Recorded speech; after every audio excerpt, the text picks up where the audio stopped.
হযরত ওসমান রাদিয়াল্লাহু তাআলা আনহুকে জিন্নুরাইন। আমাদের নবী সাল্লাল্লাহু আলাইহি সাল্লাম তিনি নূর, রাসূল সাল্লাল্লাহু আলাইহি সাল্লামের সন্তানগণ তারাও নূর।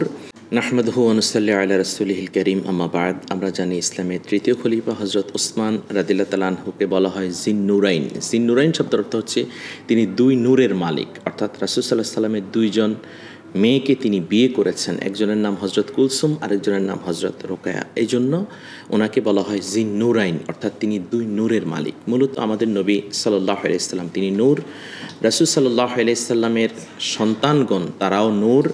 আল্লাহ তাআলা কোরআনুল কারীম সূরা মায়েদায় ঘোষণা দিয়েছেন, ক্বাদ জাআকুম মিনাল্লাহি নূর, আল্লাহর পক্ষ থেকে নূর হিসেবে এসেছেন আমাদের প্রিয় নবী হযরত মুহাম্মদ মুস্তাফা সাল্লাল্লাহু আলাইহি সাল্লাম। অতএব রাসূলের সন্তানগণও হচ্ছেন নূর।